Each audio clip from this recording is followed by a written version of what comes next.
Hello, everyone. Thank you so much for joining us today in studio and via YouTube stream for our panel on journalist safety and how young reporters can handle harassment. We're very excited to bring this event to you today. And my name is Lisa Young. I'm the facilitator for this event, and I'm also an instructor on the journalism program at Centennial College. I'm going to keep it brief-ish because the students that you see on stage and in the audience and in the control room have worked really hard to bring this event together. So I'm just going to basically set the stage, if you will, and then I'll let them take it away. So Centennial College partnered with Journalists for Human Rights for this event, and we're really grateful for JHR's support. Unfortunately, Hoda Asoble, who is JHR's program manager, had an unexpected matter to attend to, so she's not here, but she is watching via live stream, so hi Hoda, and sent a few words to share about JHR's involvement. So this workshop is organized as part of the Journalists for Human Rights Enhanced Access to Opportunity for BIPOC Journalists in Canadian Media project, funded by the RBC Foundation in support of RBC Future Launch and the Meta Journalism Project. For those unfamiliar, Journalists for Human Rights is Canada's leading media development organization. Since 2002, JHR has worked to train journalists from around the world to report on human rights and governance issues and in their communities. In 2022, JHR became the first non-news media organization to, there's something missing there, so I'm just gonna grab my notes here. Became the first non-news media organization to receive the Michener-Baxter Award in recognition of its efforts in evacuating and relocating Afghan journalists in distress. As an organization, JHR believes strongly that the work of journalists, particularly those with marginalized identities, must be supported in Canadian media. Projects like the Northern Journalism Training Initiative, the Afghan Journalists in Residence Project, and the Enhanced Access to Opportunity for BIPOC Youth in Canadian Media work to address barriers to employment that exist for equity-deserving groups and journalists from racialized and underserved communities. JHR is proud to support Centennial College and this distinguished panel of guests to develop strategies and support resources necessary to take on this issue of harassment. So thank you, Hoda. We know you're watching, and we know you're here in spirit. So now our moderators will take the stage. So we basically opened up the mic to students who were interested in hosting this event and designing some of the discussion. And as a result, we have 4 excellent moderators who are going to guide us through the discussion today with our 5 excellent panelists. So I'm very excited to introduce them. So Musna Aram, Camila Faragali, Amy Main, and Luis Felipe Musalem. I'm going to hand it over to Musna to introduce the reasons for the panel and talk a little bit about the inspiration, but not before I thank our 4 moderators for all of the work that they've done in preparing this panel that we're excited to bring to you today. So, Musna, over to you. Yeah. Thank you. Hi everyone, I'm Musna Aram. So you might be wondering why this panel is happening in the first place. This panel was inspired by conversations students had last semester in Lisa's class about incidents of harassment they faced as young journalists and reporters in the field. As students, we wanted to learn more about how to better protect ourselves. We also know that incidents of journalists facing harassment are on the rise, and they're getting worse. In a 2021 survey, 1,251 Canadian journalists on mental health, well-being, and trauma found 56% reported online harassment and 25% reported harassment in the field. So what does this mean for us as journalists about to enter working newsrooms. We wanted to hear firsthand from our experienced journalists on how they have dealt with these incidents and the changes they'd like to see in the industry. And we are so excited to hear from our panelists today. The questions we'll ask to our panel are all designed by students. For the sake of flow, we won't take questions from the audience in this session, but we hope you'll find the discussion useful and important. And we hope you'll stick around for the food and more discussions after the panel. Now, my co-moderator, Amy, will be taking us through the land acknowledgement and will give us a content warning. Thank you, Ms. Na, and thank you everyone for joining us today. Welcome, and my name is Amy Main.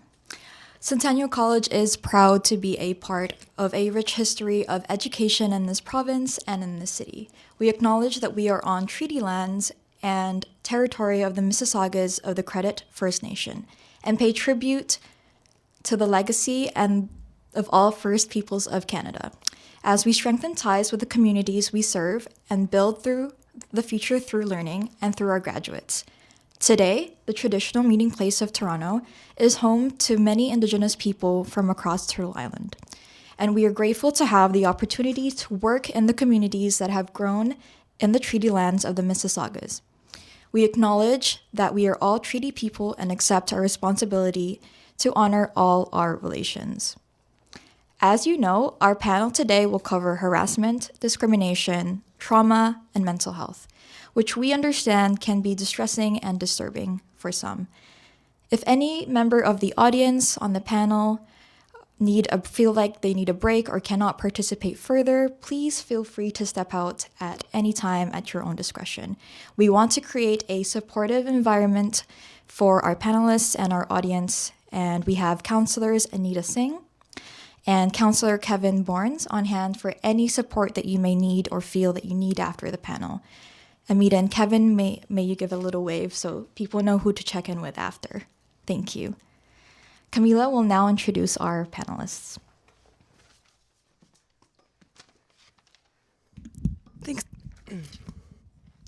Thanks so much, Amy, and thank you all so much for being here tonight. My name is Camila Ferragalli, and let's meet our panelists. So we have Angeline Francis, a team editor at the Toronto Star, focused on social and video. She previously reported on equity issues at the Star, was a video producer and host at Maclean's Magazine, and hosted HuffPost Canada's award-winning podcast, Born and Raised. In 2021, Angeline was named one of Canada's 100 most powerful women by WXN. And in her work as a journalist, she focuses on storytelling using a variety of media, writing, photography, video, and audio, and always amplifies marginalized voices. Thank you for being here. Stacey Lee Kong is a writer, editor, and the founder of Friday Things, which is a weekly newsletter that delivers smart takes on the week's biggest pop culture stories, or at least the ones she can't stop thinking about. Her bylines have appeared in publications including Maclean's, The Globe and Mail, The Toronto Star, Reader's Digest, The Kit, and she has worked at some of the largest magazine brands in Canada, including Flair, Canadian Living, House and Home, and Chatelaine. She's also a journalism instructor at Centennial College in Toronto.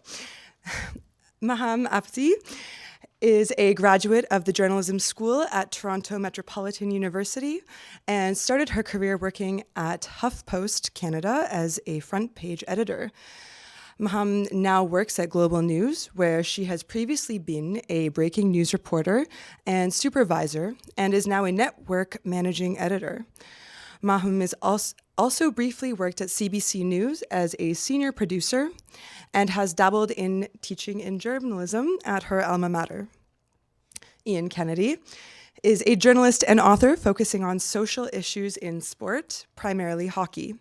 Ian is a writer for The Hockey News, does analysis for Yahoo Sports, and you can find his bylines in publications including The Globe and Mail, Toronto Star, and The Guardian. His debut book, On Account of Darkness, Shining Light on Race and Sport, is out now from Tidewater Press.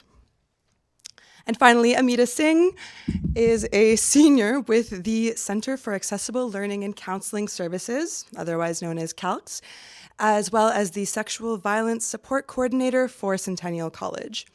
With her experience firmly planted in community and nonprofit organizations, Amita strives to bring a warm, tailored, anti-oppressive lens to her work with students and the college as a whole.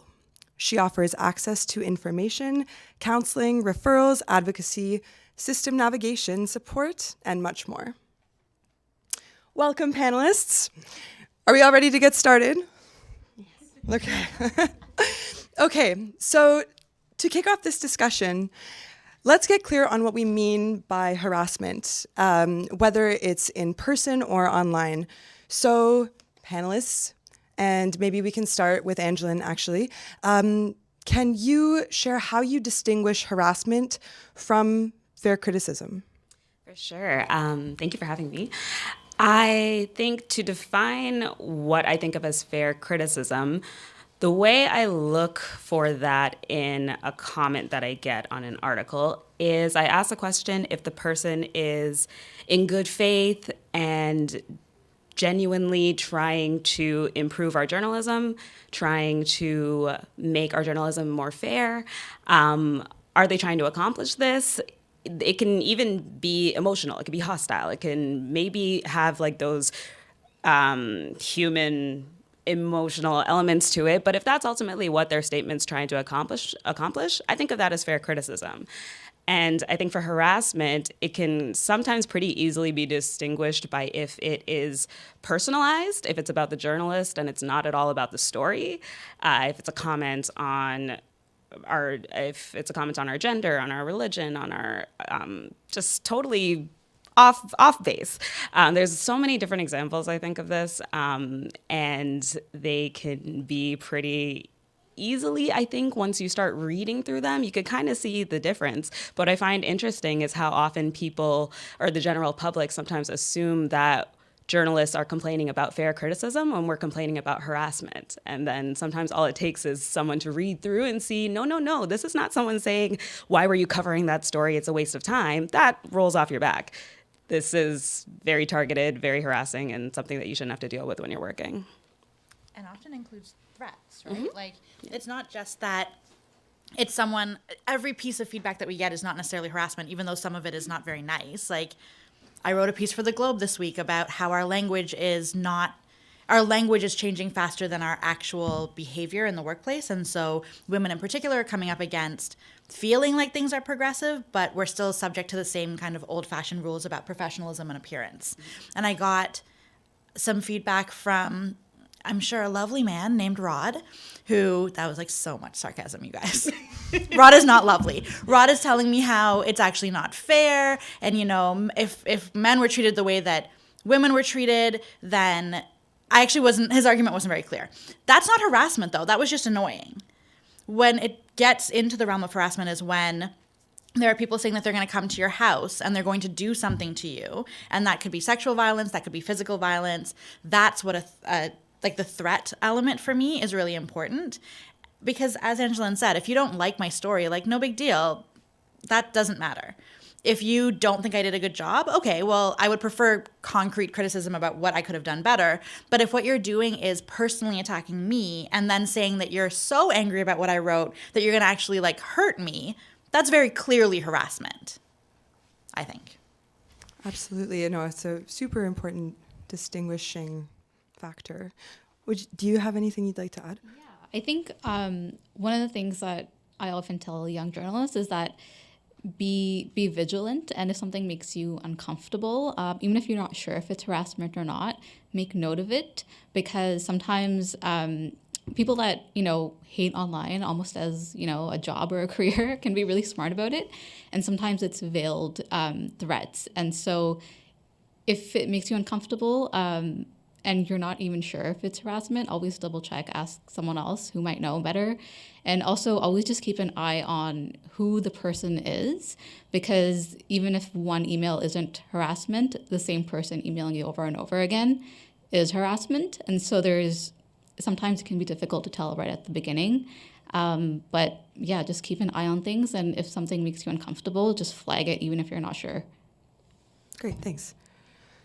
Yeah, I think that just like everyone else, I think the aspect of it being personalized is crucial to it being defined as harassment. But I also find that when it goes outside of a comment string, if people are emailing your bosses or people within your community, groups that you might be associated with, and asking to be fired or saying they're going to cancel something because of you, and going that extra step, or something that I commonly get, people will take photos from my other social media accounts and create something from it, or and that shows an extra level of effort that they've gone through that goes beyond disagreeing with our points, which is perfectly acceptable, to spending the effort and time to go outside of that and to find other ways to get you, I guess, which goes beyond that.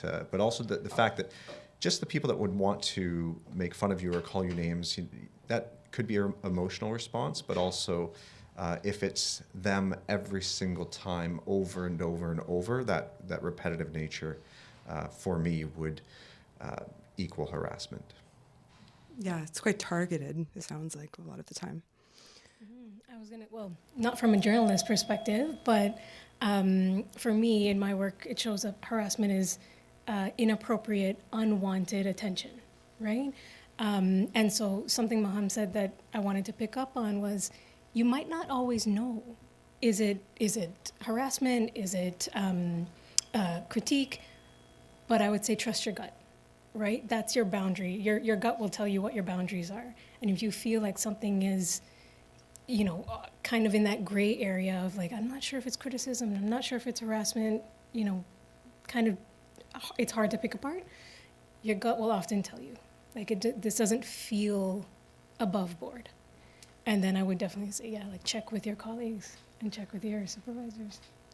Absolutely, and that's actually a great segue into my first real sort of question, which is starting with a very fundamental aspect of reporting, which is interviews with sources, obviously. So sometimes those interviews can take an uncomfortable turn for a million different reasons, but what is the best course of action to take when it is obvious that a source is objectifying you or behaving inappropriately in any way? And Angeline, again, if you want to take it. I have a few different ways to respond to this. It hasn't happened to me very often, fortunately. I remember a colleague of mine actually mentioning this happening when she was on a call, and it kind of caught her off guard. And the response that she gave in that moment was, I'm just going to remind you this phone call is being recorded. Quick little reminder because it kind of caught her off guard, but that was, I think, a good and comfortable way to address it, call out the discomfort. But what I think I would like myself to get even more comfortable with, and I think in general, is to very clearly name what is happening, what's making you uncomfortable, and have a few different responses, I think, maybe developed. The one that I came up with for if this is presented to me is reminding them that I am here in a professional capacity. You are here in a professional capacity, especially if it's an expert source. And I would appreciate if we interact with and conduct this conversation as such. And I would appreciate that you treat me as such. I think maybe just drawing it back to that, I am here for a job. I'm here to conduct an interview. You are here for your job as well. Let's keep that on this level. And I've honestly got no time for this.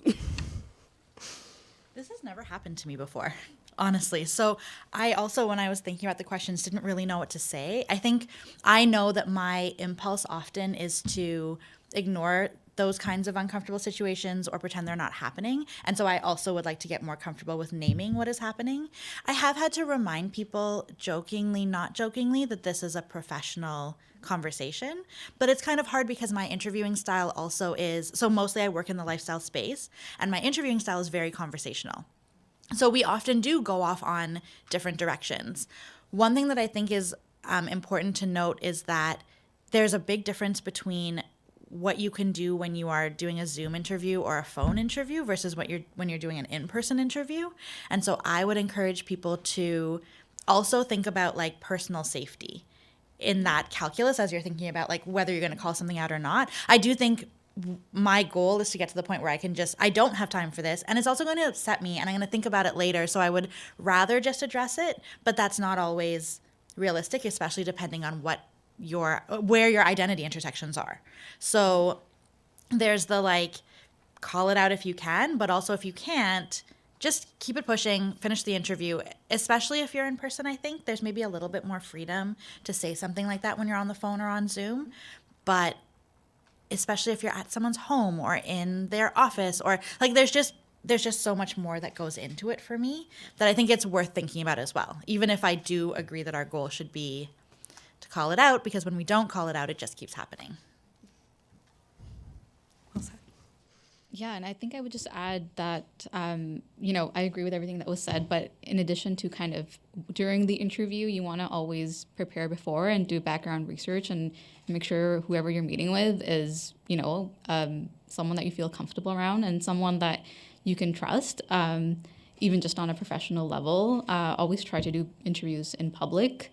And if that's not possible, then, take precautions, like tell someone where you're going, just things like that. And then, if you do feel uncomfortable during an interview, of course, like call it out and all of that stuff. But I think it also leads you to question, like, is this a reliable source that I should even be using?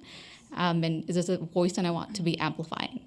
And, you take that lesson and you either distance yourself from them or, you just make sure that you don't go back and you're more careful next time, because there are things you can do to prevent that situation. And I think, as you said, it's never happened. It's happened maybe once to me, but not even in a serious way. So I think most people do already kind of take those precautions. Okay, interesting. I'm a big advocate of recording everything. I think that's the first and foremost, not just audio, but if you can, video even, if it's a cell phone, that if you're in an interview that in a situation that allows that, if it's public. But if you're getting a private source, of course, that might not be the case. So at least audio is a very good thing. And stating that at the beginning of the interview and stating it throughout the interview if you need to remind them. And reminding them that everything they're saying is on the record. So if they're going to say something that is crossing a line, that is just as publishable as anything else that you're going with. And sometimes that will quiet the people that might be turning the conversation towards you instead of towards the topic that you're there for, which I think is the most important difference there. Just like the harassment portion is, are they saying it towards you or are they saying it about the topic? Because sometimes allowing them to speak what you might find to be inappropriate or offensive is still part of the story, as long as it's not directed at you. And when it is, that's when we need to address by just saying, everything you're saying is on the record, and I just want you to know that any statement you make, I can publish. And that's a fair assertion that probably will stop most people. It's tough being at the end because there's everything that they said I wanted to say. Change up the order, I promise. What? Yeah, like I would say that, I totally agree with the idea that in the moment, I would love to say, call it out, right? I would love to say, tell them what's on your mind, tell them how uncomfortable they're making you feel, all of that. But I also know that there's so many other things to consider, right? Are you like someone mentioned, intersectionality? You're there for a job. You're trying to maintain professionalism, right? There's so many things that might be going through your mind. And so also, like, how did you get there? Is it day? Is it night? Are you by yourself? Are you with other are you with other people? Are you with other people? Like, how all of these you can take all of these things into mind when you're preparing for an interview to keep yourself safe. But at the end of the day, like, there's things that you that will catch you off guard, right? So I think that goes back to what I was saying before, is trust your gut. If you're feeling unsafe, if you're feeling like someone is attacking who you are, they're attacking, they don't always do it, straight out. Like, I don't like I don't like your earrings. I love your earrings, which is why I'm focusing on them. But like, they're not always going to come out and attack you, overtly. They might be saying something subtle, and then you're like, I don't know how I respond to this. So I really like what Angeline said, actually, is having some prepared, like, bottled statements that you feel comfortable saying. Setting that boundary is not always an easy thing.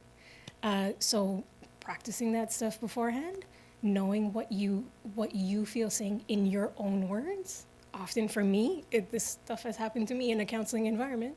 So having something that you feel saying on your own, in your own words, that boundary that you feel comfortable setting, for me has been a really important part of having people respect your professionalism, respect your boundaries, and kind of letting them know you're not going to stand for them trying to make you feel uncomfortable. I see what you're doing, and it's not going to fly, right? In whatever way you feel comfortable saying that. Before we move on, actually, I remember something that I saw on Twitter, great resource. Not even a journalist, but just a woman, a working woman, said her dad gave her this advice. If somebody makes a sexist joke, if they make a joke that's, you saw this too. Yes, and I love it. I loved it. It's perfect. I think it'll apply really well here is someone makes a sexist joke, act like you don't know what they meant. What did you mean by that? Get them to explain their joke. Mm-hmm. I don't know, explain it more. And it works for journalists. We're meant to be inquisitive and ask questions. And as they get to explaining why you should be laughing at whatever foolishness they just said, maybe they'll come around and realize, I guess that wasn't a joke. Well, they knew it wasn't a joke, but they will have to admit that it wasn't a joke. I also just wanted to make one point, which is that for a lot, in my journalism experience, the times that I have been in an in-person setting, which is where I'm most concerned about safety, I haven't been alone. I've been on a shoot, so there was a videographer, there was a producer, like there was someone else there. And so I think the other part, as much as I appreciate that we're talking about how to protect ourselves, I think there's also the question of how we can protect each other. So when someone says something to the person who's doing the interview, if you are also on set, then I think we as like producers or editors or just like colleagues can also divert some of that attention and kind of step in and say, that's not appropriate. Like when it happens to you, you freeze. And so, or at least I freeze, and I think a lot of people freeze. So having someone else to kind of divert the attention or remind people that this is a professional setting or that it's being recorded or just being like, I'm sorry, what did you say, can be really useful for one another. Like we can actually support one another in that way.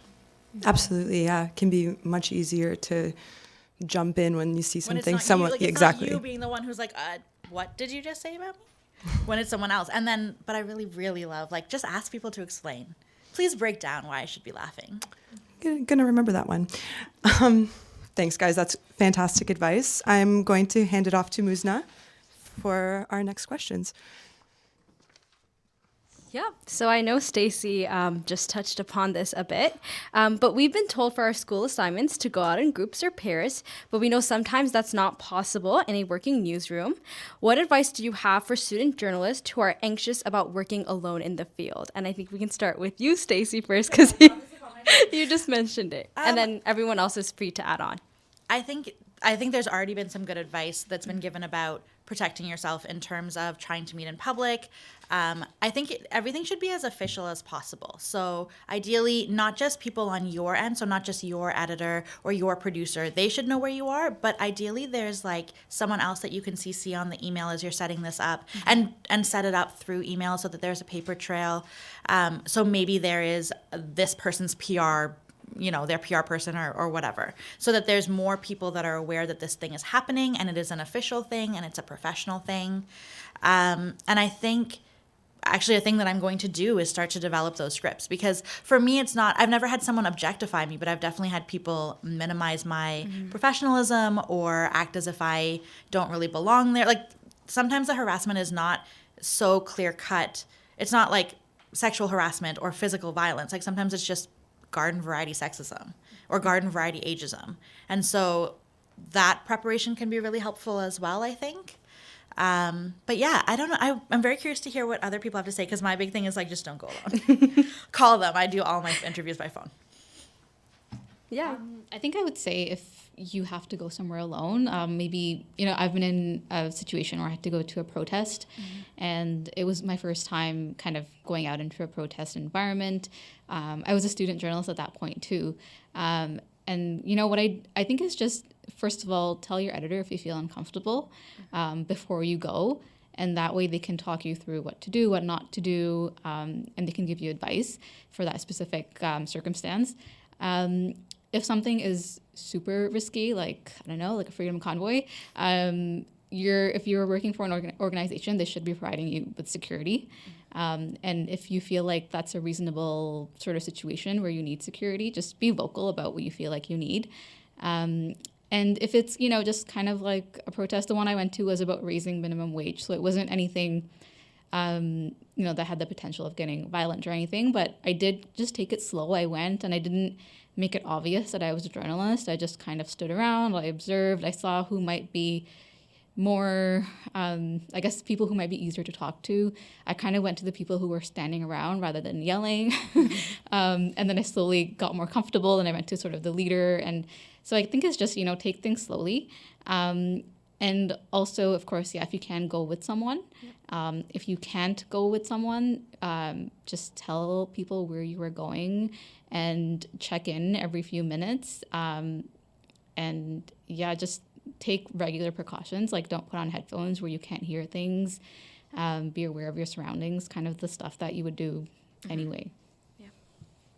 Would anyone else like to add, I guess? I just think asking, in preparation for anything, asking your editor or other sources if they've ever spoken to this person before, if there's people that you can trust, is there anything I should know about this, or anything I should know about this person or this business, or for me, any athletes that I'm speaking to, and just kind of prepping yourself that way. So that, and sometimes if it is a more famous or notable person, you can ask that, will they be bringing someone else to be present with them?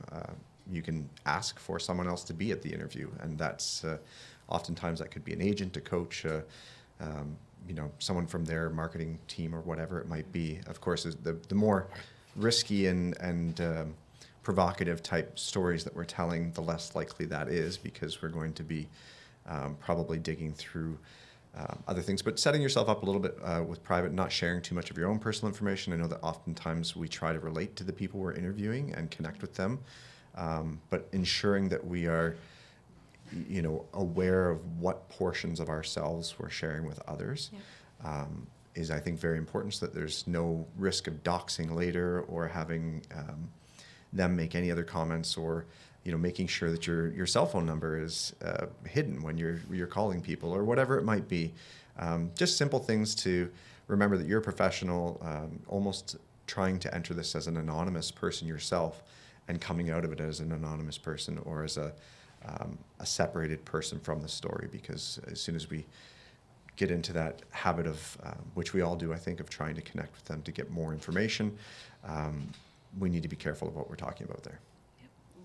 I think I'll bring up too, even though I don't do broadcast reporting, I have heard so much from broadcast reporters about how challenging their jobs are and how conspicuous you are on the street, because you have a gigantic camera. If you're a video journalist, you're actually out there by yourself with a camera. And even if you're doing print or broadcast and you're just in the streets doing streeters, like, those can be situations where, you can end up in some uncomfortable situations. Again, like, having not done it too much myself, I think for streeters, maybe just have, again, a scripted idea of how you may want to wrap up a conversation if it's going in a direction you weren't anticipating, or if sometimes you even just need to do that because you need, especially on broadcast, there's a clock. You need to be able to wrap things up nicely. And honestly, just it's challenging out there. I got to hear a lot of different stories. That a lot of newsrooms in Canada are unionized, and there's Unifor does a media council, and all the people who are from, like, Global and is CTV there? I wish I could remember. But across the country, a lot of different broadcast reporters were saying, this era is tough. People just yell out fake news and yell out vaccine misinformation and yell out, we've had the sexist one from even before this era that was kind of brought forth by Trump. But I just wanted to talk through that a little bit more, because it can be hard. It can definitely be hard. And I think one element of it too, like Maham was talking about with with going to a protest. If you are part of a newsroom, I think you can definitely ask for training on and get somebody in to teach you tactics on how to be in a crowd and how to report in a crowd. We were able to have that at the Star around the Freedom Convoy times, and it's something that I think you can keep in mind that you have a right to ask for. Thank you. Oh. Yes, please jump in. So while you're at school, though, your professors and your faculty are wonderful. So I would say, in addition to everything that this wonderful panel has said, do your research, prep as well as you can, and if you still feel unsafe, talk to your faculty, right? I don't want to speak out of turn for the faculty, but I feel like if you were to tell them that I feel really unsafe going to X, Y, and Z location, I feel like they would work with you to accommodate in whatever way that they could. So, yeah. Definitely. Thank you so much for those answers. To my next question, when it comes to online abuse, female journalists, especially journalists of colors who are female, trans, or non-binary, are often harassed to the point where Prime Minister Justin Trudeau condemned this abuse in a statement last summer. For Stacey, Angeline, and Maham, have you experienced this type of harassment, and how did you handle it? And I think we can start with Maham first. Yeah, sure. I've definitely experienced it to a certain extent. When I was a reporter, it's difficult. I think for me, a lot of it was because I was Muslim and I was covering issues about the Muslim community. And it can often come at a time where you yourself as an individual are more vulnerable. Like if I was covering like a mosque shooting, I was already obviously not feeling great. And it can kind of target you when you're at your lowest. And so I think that's the most difficult part. And it can also be really lonely because I think the newsroom structures are so, you often have to, reach out and ask for help. And even a few years ago, I don't think there was really an infrastructure for newsrooms to deal with hate, especially online hate. I think it's easier to say, oh, you're going out, let's hire security, or you're going out or even coming into an office, we have security. But online, there was really no awareness of how to deal with it, and it's still such a work in progress. So it can often feel, it can just be really difficult to deal with because there's no obvious solution available other than kind of to take precautions for yourself. Like if you're feeling like it's really hard to deal with, you unplug or you stop reporting on a specific thing for a little while. It's tough. Yeah. I mean, Stacey and Angeline, do you have anything to add? I think a couple of things. If you are a freelancer, it's even harder. So I've been freelance since 2017, I think. And so I don't have a newsroom. Like I don't have someone to go to. I am the newsroom. And starting Friday things, if I have other people who are reporting, then now I have that responsibility for them. So just completely agree. It's really hard. It's often very personal. I just have, I do get emails, I get Facebook messages, I get, Instagram DMs, and usually I block people and report. I keep a file of all of the things that I've received. I just have a folder in my email that I keep everything because you don't know if someone's going to be, this is just a one-off or if they're going to keep coming back to you. But in terms of dealing with it, like I actually really don't know. I don't know what we're supposed to do because if you are a freelancer, then you have to have your email out there, as I tell the students all the time, because how else are people going to hire you? So, okay, that's not the way to protect yourself then. I don't have my phone number or my address and anything. Like there's that stuff I try to keep as private as possible. But if you decide you want to start your own thing, well, then you need an address when you incorporate. So, and I don't have another address other than my apartment. So, there's just, the world is not built to protect our privacy. And our careers are not built to protect our privacy. Even like to Ian's point about like this idea of don't share too much is like such good advice, but it's so hard to do because we are socialized to do that. I think especially if you're a woman, especially if you're a young woman, you're being socialized to be accommodating and friendly. I work in the lifestyle space, so I'm not actually encouraged to go and be super hardcore when I'm reporting. I'm encouraged to be conversational and friendly and, oh my God, yes, I did that too. And that's also my personality. So it's like frustrating to me that the way to keep ourselves safe, and like for me, the way to keep myself safe is to do things that are not just opposite to how I've been socialized, but also how I actually am. Yeah. Like that seems deeply unfair to me, that I can't just be myself in my job in the way that people with more privilege can. Which was actually just more of a rant. So if you have advice, please give. Advice is hard, I think. One element of this that I wanted to bring attention to is that we've talked so far, I think, about a lot of these as sort of one-off instances, but sometimes they are very coordinated attacks. Like I think the example that you were talking about was born out of one of those. So there are a good reference point for people very recently at the what's the organization? Canadian Journalists for Free Expression had an awards ceremony and recognized Erica Eiffel, Rachel Gilmore, and Saba Aitzazaz, 3 journalists who have been among several, honestly, and I've been one of them, catching a couple strays. They've been subjected to very coordinated attacks and very vitriolic attacks and email campaigns, Twitter harassment. It's honestly bonkers. Like there's the extremely vivid, disgusting emails that you would get, and then there's somebody signing them up for vaccine boosters in the States as a comment on vaccine, like things like not even little, like things like this, big things that are happening. And Rachel Gilmore right now specifically. Yes, and Rachel Gilmore recently was laid off from Global, so she has no resources. There's no one to protect her when someone, I believe on Twitter they were saying that someone signed her up, like she's on an escort site. They've put made a profile for her on an escort site. Alt-right pundits are using her to create their own content around. And it's targeted, it's coordinated. Yes. And I think that element of it needs to also be recognized both by lawmakers, politicians, and just anybody who could really be addressing these things, because it's not always just the one person who takes it upon themselves. It's these campaigns, like Ian was mentioning, if you message the newsroom constantly and say this person needs to be fired, all it takes is 2 people deciding that I'm going to relentlessly email your employer for weeks and weeks and weeks on end until maybe something does actually happen.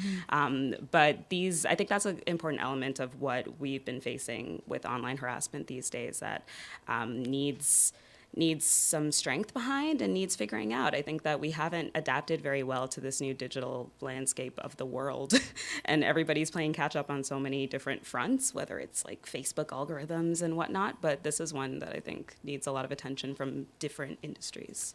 Yeah. Also, one more thing. No, go ahead. I think we have so many thoughts. I know, it's just us. I'm so sorry, you guys. But I think we're going to talk about this a little bit later, but it's also not just news. I think there's this feeling that people will react negatively to your news coverage, and that's not the case. So in lifestyle, lifestyle actually is the space where there's a lot. Until very recently, there was a lot more appetite for covering identity and intersectionality, covering racism, covering transgender people, just at all, covering just like all of these things. And those are the flashpoint topics that then often spark that hate. So it's not that, like, please don't think that if you're going into these soft, which like, I can give you a whole rant about why that's unfeminist and also inaccurate. But if you're going into these non-news settings, that doesn't mean that you're safer. And sometimes you're actually in more danger, or like there's more potential, because those newsrooms are smaller, often not unionized, even less equipped. So the issue is very widespread, and I think it's very focused on news and on reporters because those are often the people who are the most visible. But I promise you, every time I go on TV and say something is racist, someone will tell me that I'm wrong in great detail, in very long emails. And it's so invasive and creepy, and there is nothing anyone can do about it. Because I cannot build a freelance career without building my personal brand, which means that I have to. And also, I like doing those things. I like having those conversations. But, like, that's also part of it. And so, to your point, we should not just be focused on news outlets. We need to be focused on media at large and thinking about what happens when you are creating podcasts, what happens when you are writing newsletters. Like, the world of media is much more diverse in terms of people, but also in terms of outlets than it once was. And so our policies and our rules and our resources need to be evenly applied. Yeah. Yeah, thank you guys so much for sharing your thoughts and comments. To the next question, I think we will be going to Amy, and she will be answering our next questions. Thank you, Ms. Na. So for, it's Luis who's coming next. Yes, sorry about that. So Luis Felipe is going to take the floor. Hello, everyone. I'm not Amy. So, Ian, for this one, I'll put you on the spot. Do male journalists experience harassment too? And can you share some of your personal experiences with harassment and how you handled it? So absolutely. Of course, I think every journalist at some point, if you're actually talking about issues and challenging systems of power and social issues, et cetera, you're going to receive backlash. Anything from personal threats saying, a coach telling me that they better not effing see me in the arena, to people emailing my boss repeatedly, asking me to be fired. I must receive hundreds to sometimes thousands of replies to tweets a week that are mostly personally directed. But one of the interesting things about it is that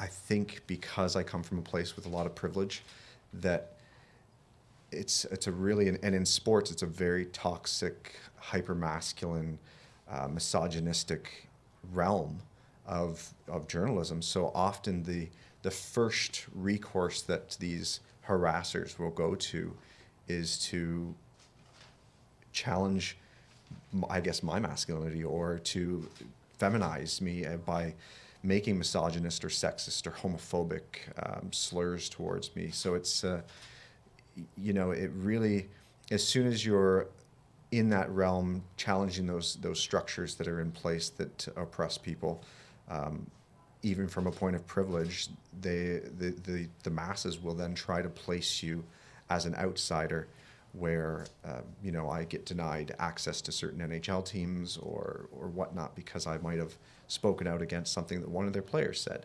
and it's ongoing. It's not a realm that I'm not saying definitely that other people are going to get it, more vitriol than I get, but it probably comes about in a very different way. They're not actually challenging my own personal identity.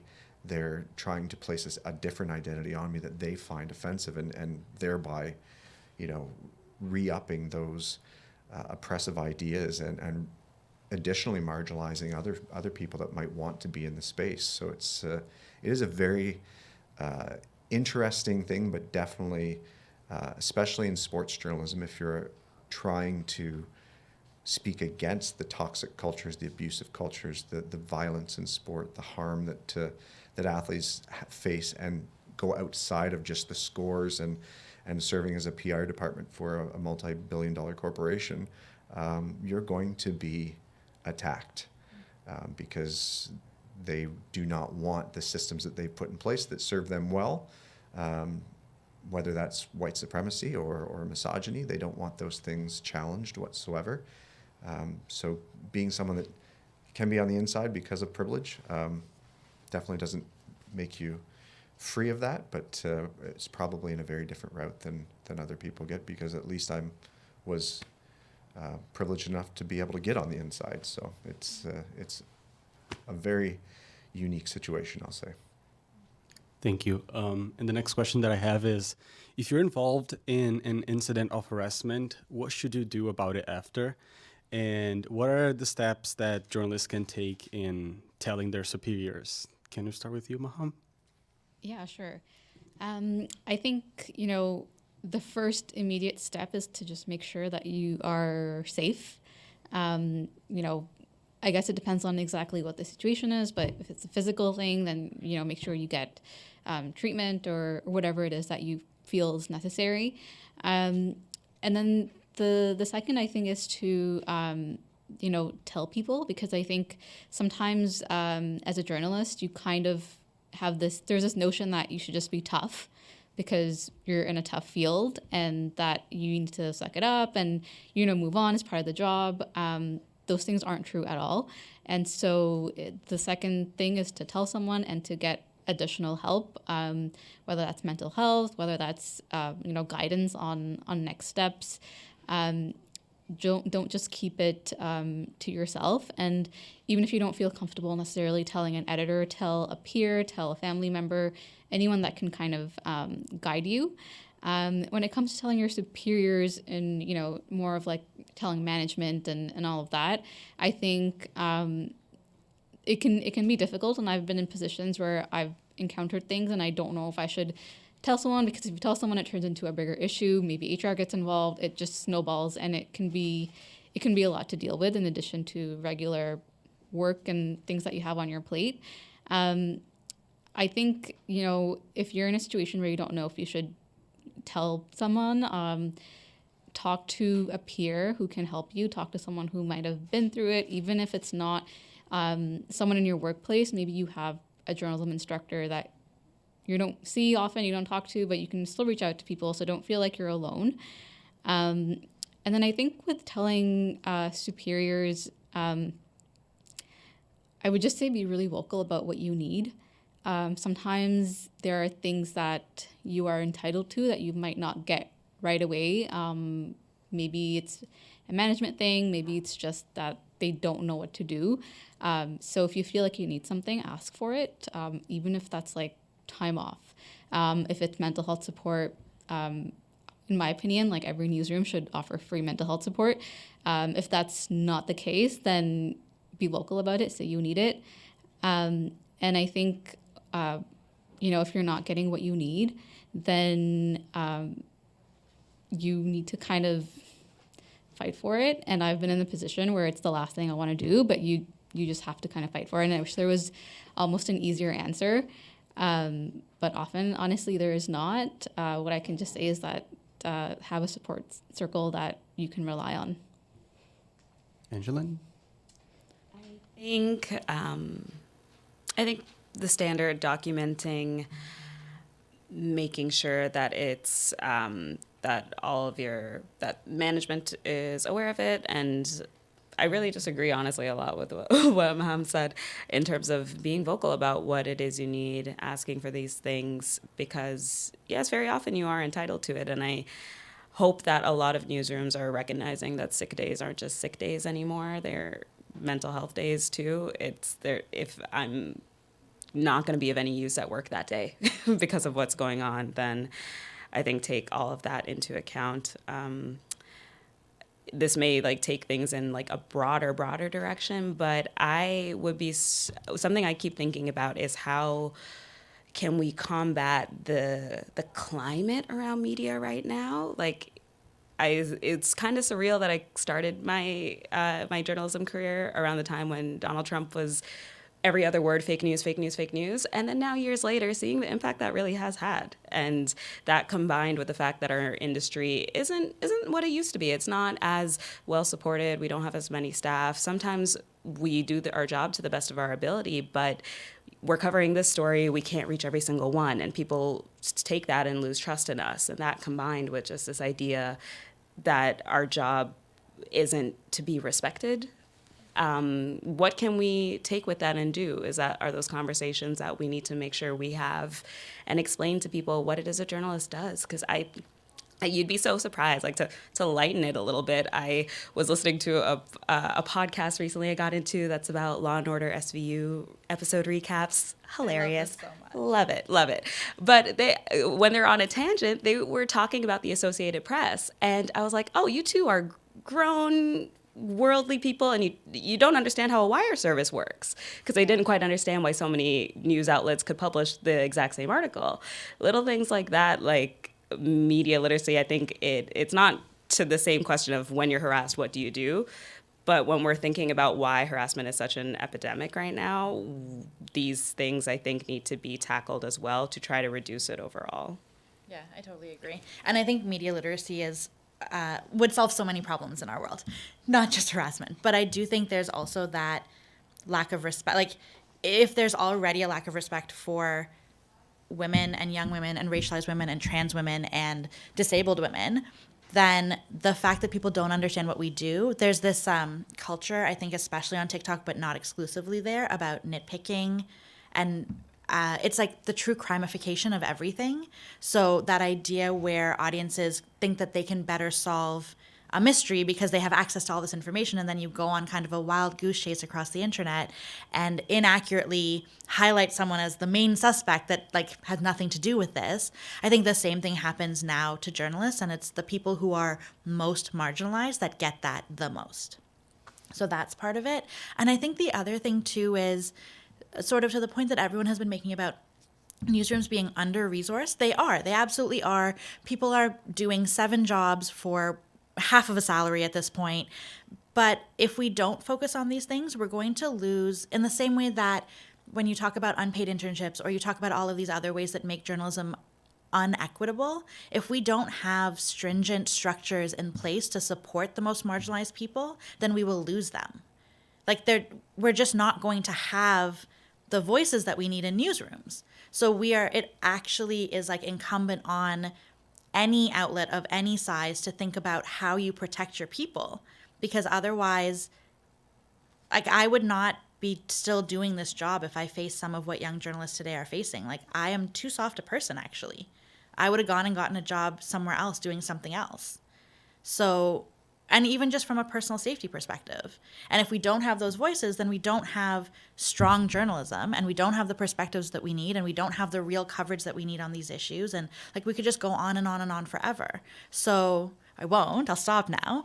But I think that's the other piece, that it's not just how do we protect ourselves, it's how do we create infrastructures to make sure that this job is safe for everybody. Thank you. Anyone else? Add to a point that was made earlier about the difference, what we're doing as journalism.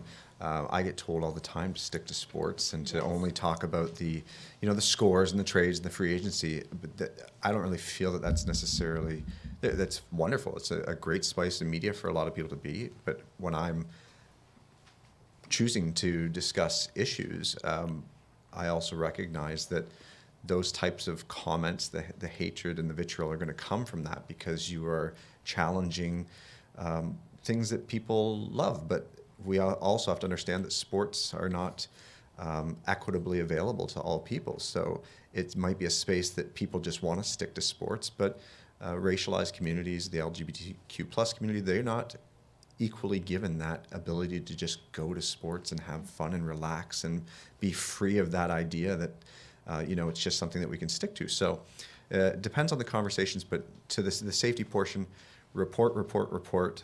There's never a time that it's too small to send an email to someone else to document it. If anyone ever brings up your personal information, it's never too reactionary to involve law enforcement.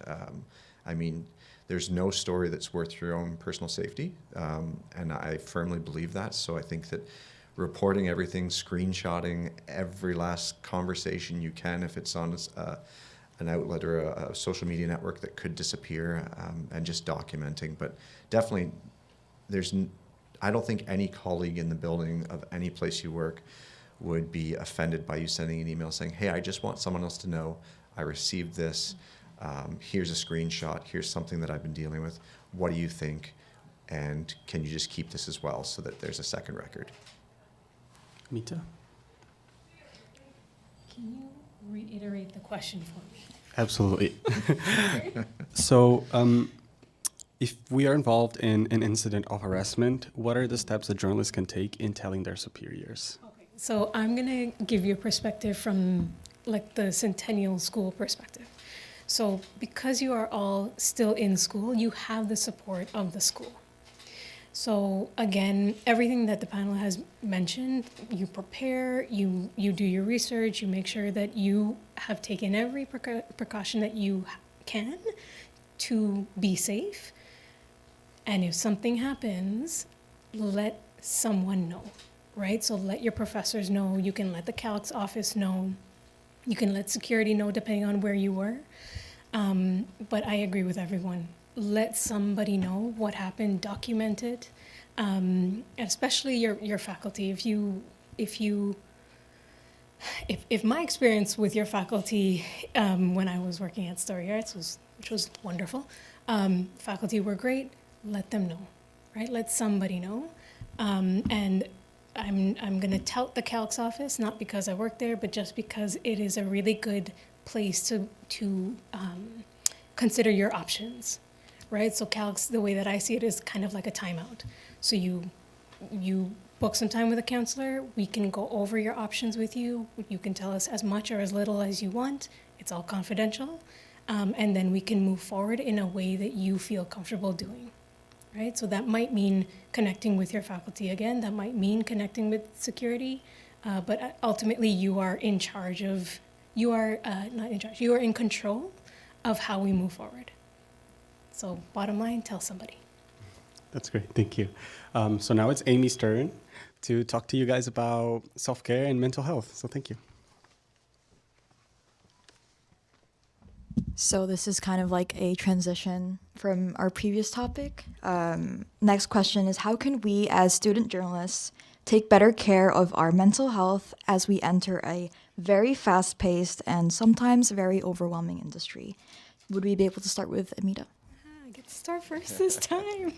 Okay, so it's funny. I was actually having this conversation with Professor Tim Doyle a little while ago about how similar your roles are to counseling roles, where you are often hearing a lot of heavy stuff, and that can take a toll over a period of time.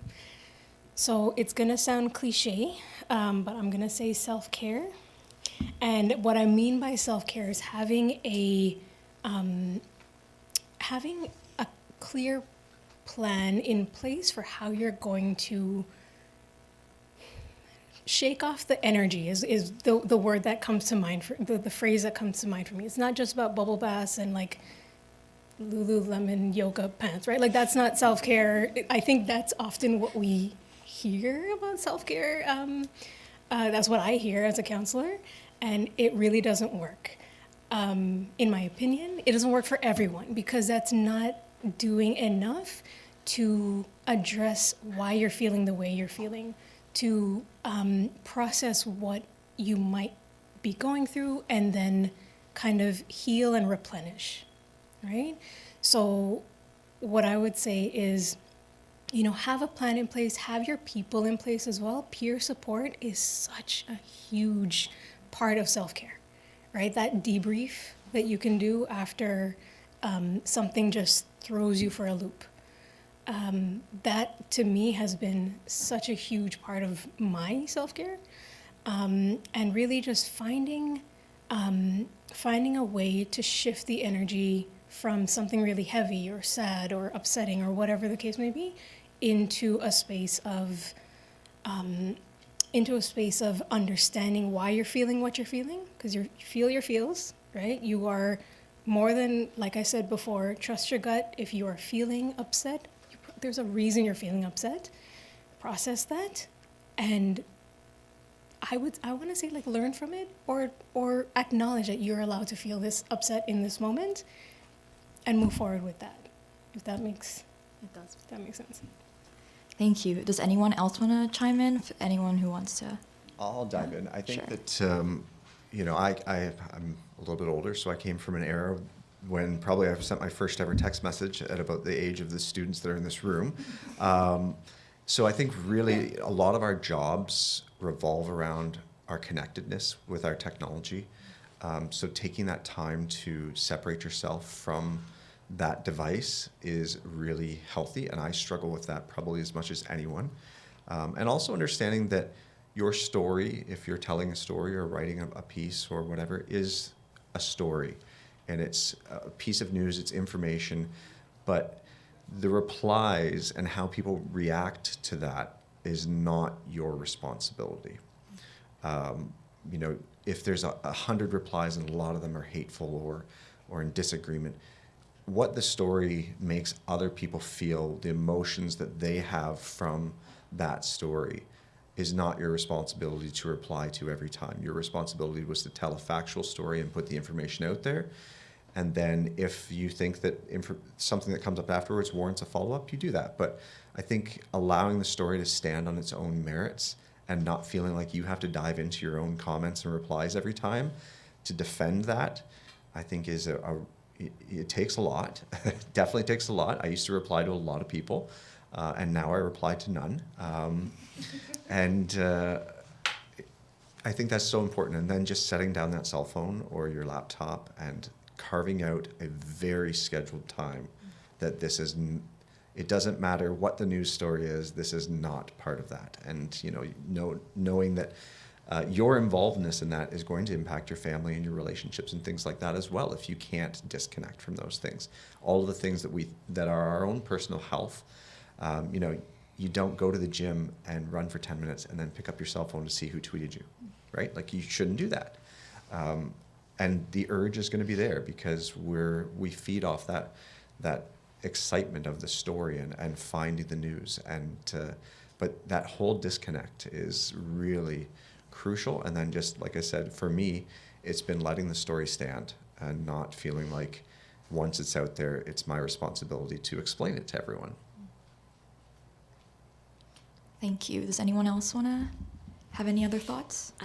To keep things organized for my brain, because they're kind of all over the place, there are three things that come to mind for me.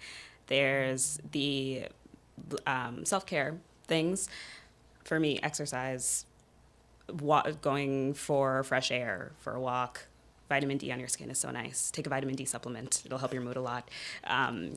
Things like that are helpful. I think I found recently, as a perfectionist, which I think is a side effect of being a journalist, I'm a perfectionist. I don't let go of my mistakes. Most of my memories are tied to something I feel like I messed up way back in the past.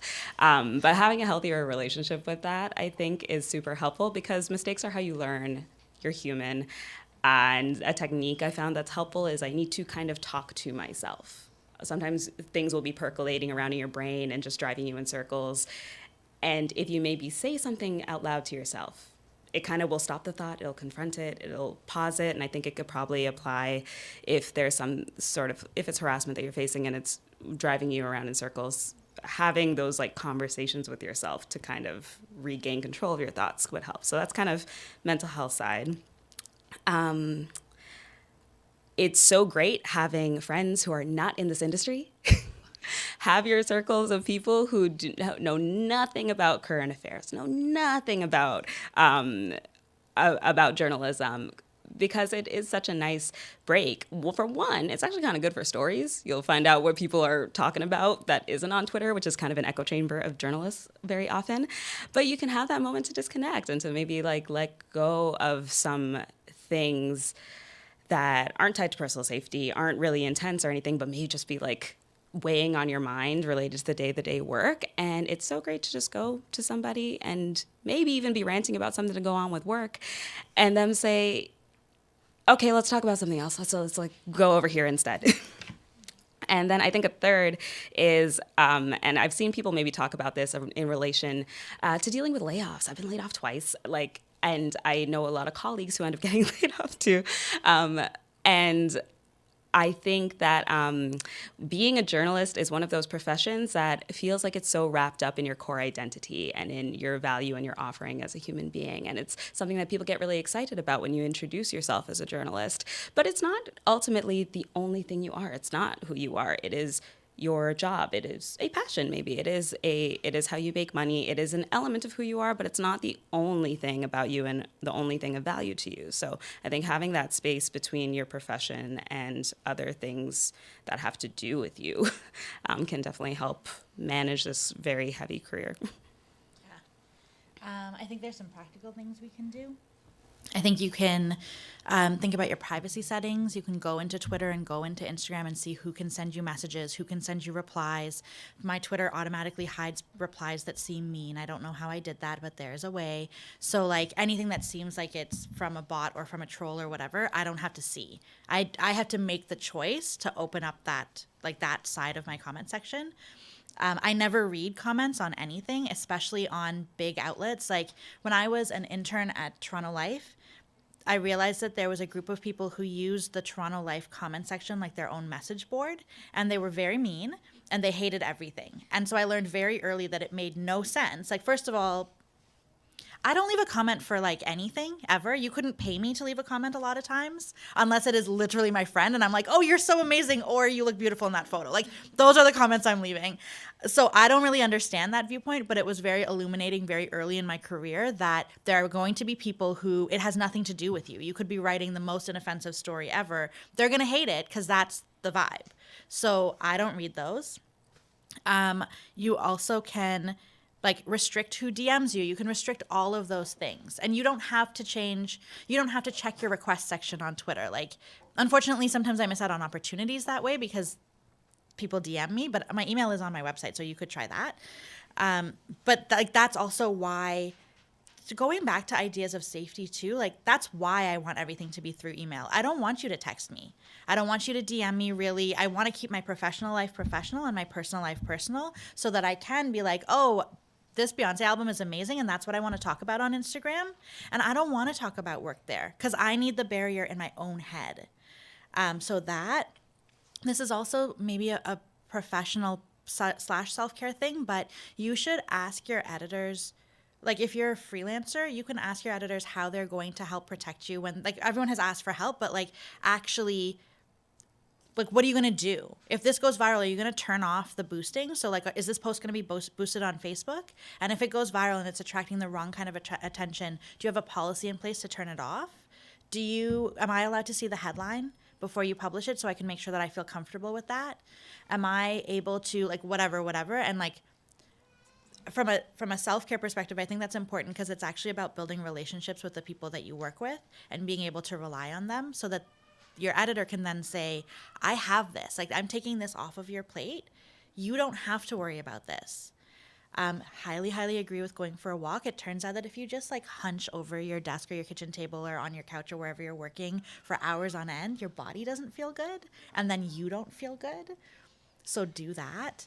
And I think also acknowledging that like, and like other people have made this point, but self-care, especially for racialized women or for women from marginalized backgrounds or people from marginalized backgrounds, it really isn't just like a fun bubble bath. It is, do you have a therapist? Do you have, resources available to you? Because we do deal with heavy things.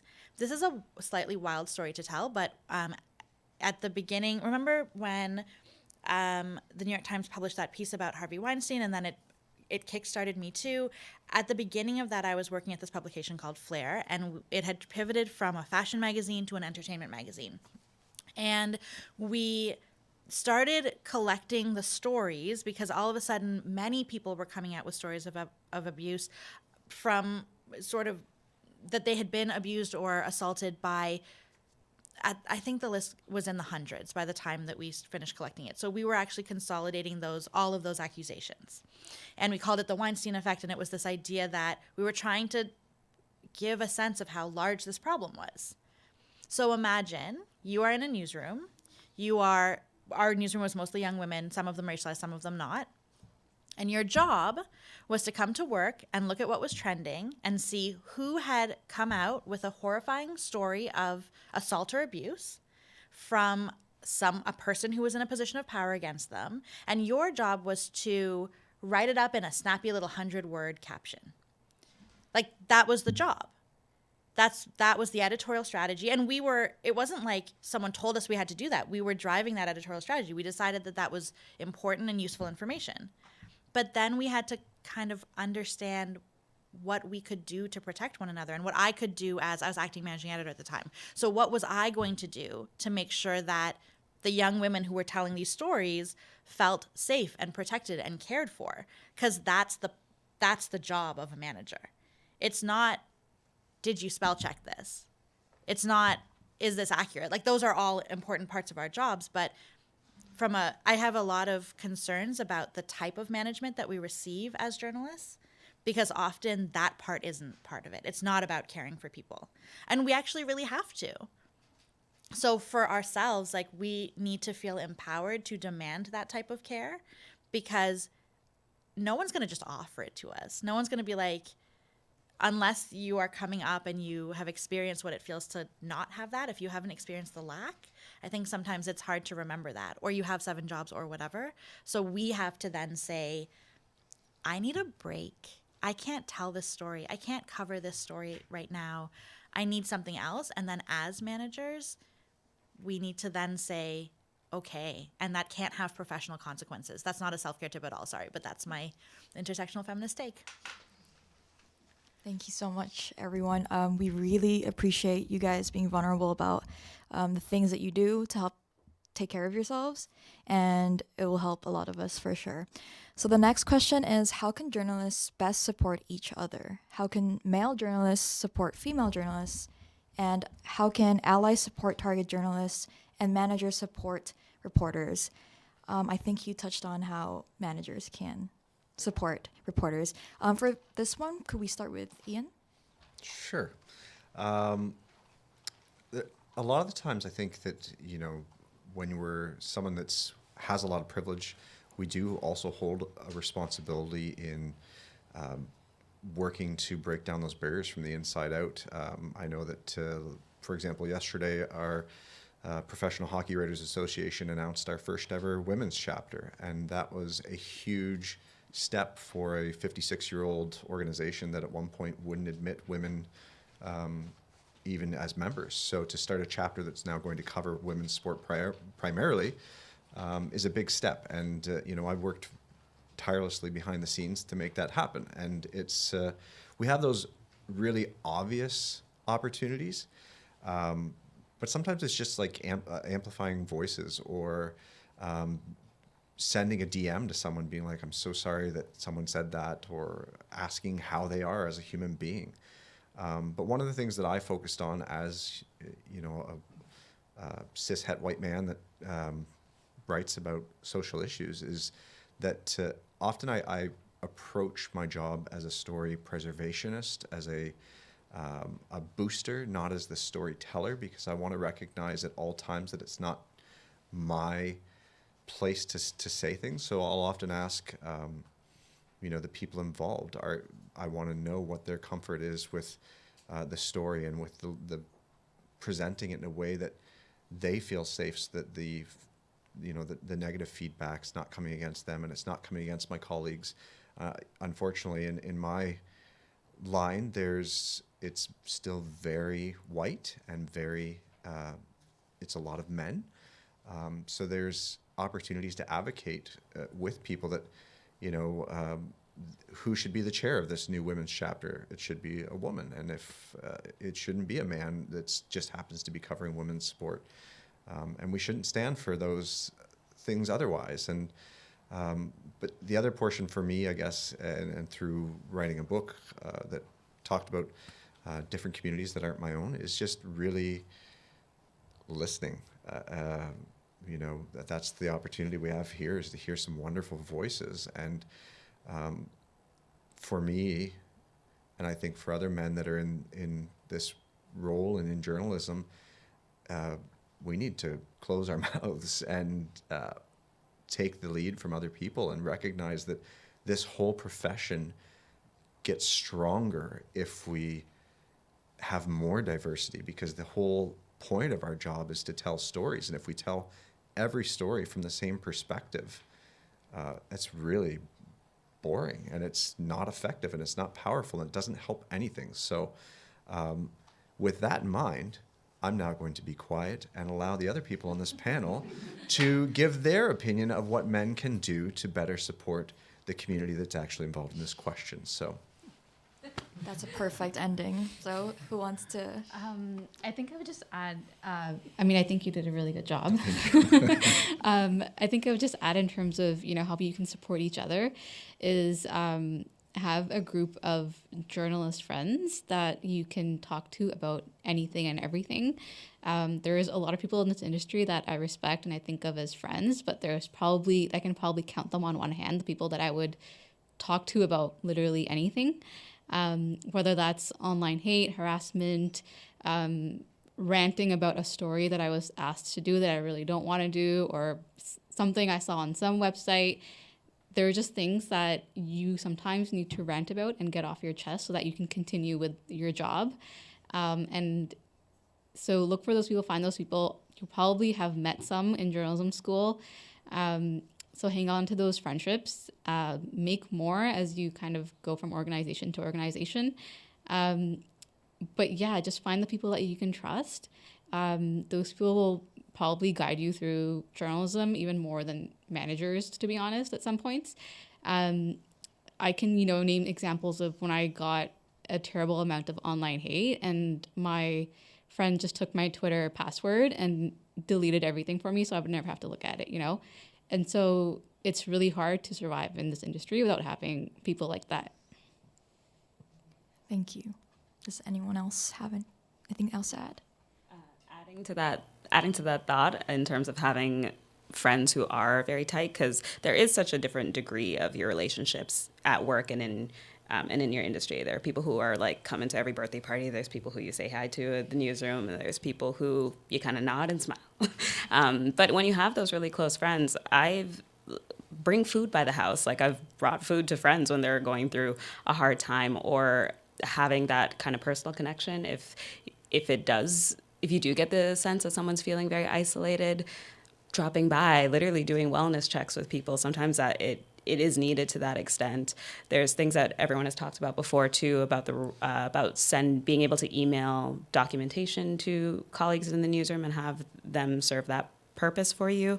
We've talked about so much, but it really is a lot of interpersonal support, and I think it does come from the fact that there aren't concrete laws in place. There isn't a concrete response, especially to online harassment, because harassment, the definition of it is just not made for the digital era. It will your claims and your complaints and your police reports sometimes will just fall flat because what's written in law right now doesn't actually relate to it. So I'm glad for this question because it really is a lot of us helping each other.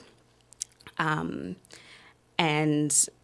an element of that too it can be hard to, I think, identify the times when it's needed, but sometimes we really do need people who are more privileged than us speaking publicly about these sorts of things. And whatever the approach it is, whether it's reaching out to the person in advance to see like, hey, do you want this right now? Like, do you want it to just die quietly, or do you want like some vocal support? But that can help a lot, I think. It can maybe spread some of the targets around, I think, a little bit. It can bring attention to something that may be happening quietly and that you as a woman, as a racialized person, may be dealing with, and it go a little bit unnoticed. But yeah, I think from whatever point of privilege you operate, being there to vocally support people who are going through something like that, to the extent that you can. Everyone engages very differently. And I think that it's not, you don't have to really hit every single one of these points. But if you have the time for some sort of vocal, some sort of public tweet, if you are taking a break from social media, that's totally fine. Give me a call.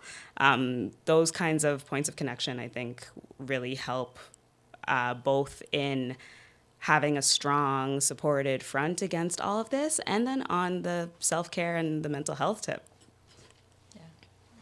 I think I want to talk a little bit more about what you can do if you're not close friends, because I think everyone has covered the find your people point so well, but you don't have to be everybody's person. I think there's all of these things that we can do, and there are ways that I have much more privilege than other people, or maybe I'm just not the target, and so therefore I have the space and the capacity to speak up in ways that other people don't. And that could be making a public statement. It could also be thinking about what do you think is a story for you to cover? So don't leave, for me, please don't leave the stories that affect me only to me to cover. Everybody should be caring about racism. Everybody should be caring about systemic racism or sexism or transphobia. We should all be thinking about those stories as newsworthy stories for us to cover. And that takes some of the pressure off of the people who are actually affected by it. Because I think, Maham, you were saying earlier, if the person who is belonging to the community has to cover violence against that community because no one else thinks it's newsworthy, that feels bad on so many different levels. And so that, I think, is a relatively easy way that professionally we can support one another. And I think also being a voice in the rooms that we're not in. So I'm not in every room. I'm not in most rooms, honestly. I'm in my kitchen. So if someone else can talk about the importance of strong processes to deal with harassment in a newsroom that I don't belong to, or in a management meeting, or at a union meeting, or at a whatever, if you can use your voice in that, like not just publicly for like the world to see and from a publicity perspective, but like to key stakeholders and gatekeepers, then that could be really useful too. And we can all do that. We can all, when someone says a thing and you know that it's racist, you can be the person to be like, oh, let's actually not, like, so much of it is the way that we should be supporting one another just in life. So if you're in an all-male space and someone says something sexist, whether that is your sports team or your newsroom or your interview or your whatever, sometimes dudes listen to other dudes. So, like, you be the one to say it. Don't make me be the one to say it. I'm not there. I'm not invited. So I think those things can also be really useful. I think our language is super important in that too, in that circumstance, because we see so many writers that have the privilege that then don't use the right language. Yes. They don't say this is racism. They say a racial It's racially incident. motivated. Yeah, right. And that's not true. It's racism. Yeah. Or we need to really be conscious that we use the language that is correct in that situation without protecting the perpetrators of it, and without allowing that system to remain in place. So if we are someone like myself that's got the privilege, then I should be using those words very clearly when I am calling it out in a room with other people or in my writing. And if I'm not, I hope that someone holds me accountable for that. That's where that is actual criticism that I would like to take that falls outside of the harassment part, where saying use that language. If it's not a racial incident, it's racism. And we need to use those very clear terms when we're describing something like that. Thank you. Does anyone else want to add for this question? Okay, great. So we really appreciate you guys being very candid about, these issues that we face every single day. And on the note of journalists supporting journalists, Angeline, your laces are untied. We don't want you to trip. So, yes, just great. Yeah, that's great. Okay. So, yeah. And just to do a quick time check, we're going to have to wrap it up. So Luis Felipe will wrap things up for us tonight. Hello again. To wrap up this amazing discussion, amazing comments, and experience to have with you guys, we know harassment can happen anywhere, but for journalists, this harassment feels public because it's just like the work that we do. And it's a topic that needs to be addressed more. And we're so thankful for our panelists for making time to discuss with us today. Thank you, Angeline, Stacy, Maham, Ian, and Amita, for helping us become a better generation of journalists. And thank you for our student broadcast team, and to Rohan McLeish, Cheetan Premji, David Bradshaw, Jeff Anhorn, and Scott Hosmer. Thanks to our fellow journalism students who are in the audience, helping with production and creating content, and to Lisa, Tim Doyle, Mary Vallis Cohen, and Jillian Edwards for the oversight and support. Thank you to HODA and Journalists for Human Rights for the work that you do and for collaboration and support in this event. And last but not least, thank you to our audience today for joining us in studio and via YouTube. For those who are in person, please do join us outside of the studio for more discussion, some snacks and drinks. We're expecting you, and thank you everyone very much.